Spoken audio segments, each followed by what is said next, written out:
A wave of quiet heartbreak swept through the royal-adjacent circles this week. No breaking press conferences, no screaming tabloids, but something far more telling. Silence. After months of swirling rumors, hushed comments at private parties, and relentless online speculation, Pippa Middleton, yes, the younger sister of Princess Catherine, has finally, quietly broken her silence. And what she revealed wasn't rage or scandal. It was sorrow. Quiet, deeply felt sorrow. She described, in a moment of emotional clarity, how the media turned her marriage into a game of headlines, and how she, once the darling of the press, the elegant, athletic socialite, now felt bullied by the very gaze that once celebrated her. Pippa's words weren't loud, but they cut deep. She admitted the scrutiny didn't just poke at the surface. It invaded her peace, twisted her truth into something she didn't recognize.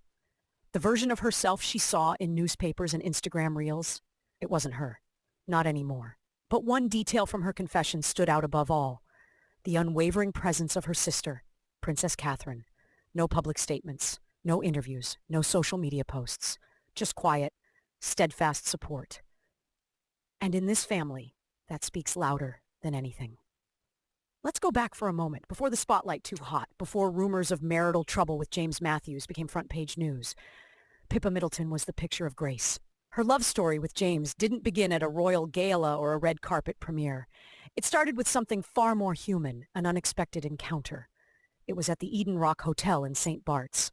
Pippa was with Alex Loudon at the time, a former cricketer who had stood by her side during her first brush with global fame. But James Matthews?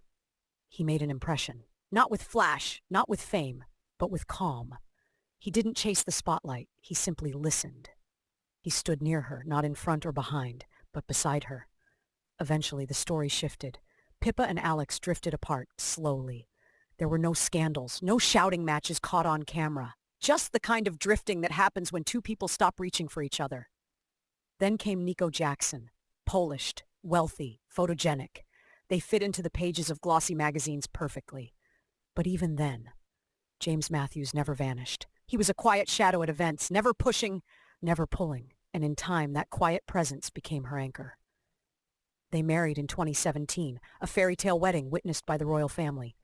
But what no one knew, what no one could have predicted, was that just 8 years later, the foundation would shake. Not because of betrayal, not because of scandal, but because sometimes love isn't enough. The media pounced. They sniffed out every crack in her smile. They exaggerated every moment she wasn't seen with James. They turned whispers into wildfire. And through it all, Princess Catherine stayed still. Her love wasn't loud, but it was loud enough for Pippa. Just days ago, during the Buckingham Palace garden party, Catherine made a statement, but not with words. With earrings. Yes, earrings. To the outside world, it may have looked like another royal fashion choice, but those diamond earrings had a story. They were gifted to Catherine by her parents on her wedding day. Elegant, meaningful, symbols of a new chapter. And on May 20th, on Pippa and James's 8th wedding anniversary, Catherine wore those exact earrings again. It wasn't coincidence, it was a quiet act of solidarity, a message, a reminder, a whisper in Pippa's ear saying, "I remember your love, I honor it, and I'm with you." Pippa had received a similar pair of earrings during Catherine's 2011 wedding. She wore them again at her own ceremony. That connection, the subtle sparkle, was Catherine's way of telling the world, family first, always. And in those moments behind palace gates, Catherine was there too. Kensington Palace became a haven. She welcomed Pippa into her home, away from the noise, the cameras, the whispers. She reminded her sister that her worth wasn't defined by a failing marriage or a headline. It was defined by the lives she touched, by her resilience. And behind that strength is another name, James Middleton. He, too, is part of the reason Catherine keeps her chin high and her heart steady. James has his own story. In 2017, during a mental health crisis that nearly ended in tragedy, Catherine stood by him, not as a princess, not as a public figure, but as a sister. She sat beside him in therapy sessions. She texted him late at night. She reminded him that family doesn't flinch in the face of pain. And now, years later, Pippa leans on that same strength. It's easy to forget that behind the designer gowns and the palace walls, the royals are still people. People who cry, people who hurt, people who struggle to sleep at night. This divorce, it's not just a line in a tabloid. It's a fracture in someone's life. And yet, in the middle of it, we see something extraordinary. The resilience of sisters.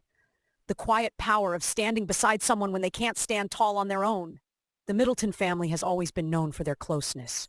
But this moment, it's proof. Catherine could have chosen silence, but she chose symbolism. She chose presence. And in a world where everyone is screaming for attention, sometimes the loudest thing you can do is show up, quietly, consistently, and with love. As Pippa steps into this next chapter, one without the certainty of partnership, but with the rock-solid backing of her family, we see the true meaning of royalty. Not titles, not tiaras, but tenderness. And maybe that's what we all need to remember. Because even when the world spins stories, even when the spotlight blinds the ones who really matter, they don't just look at you, they see you, they show up, and they stay.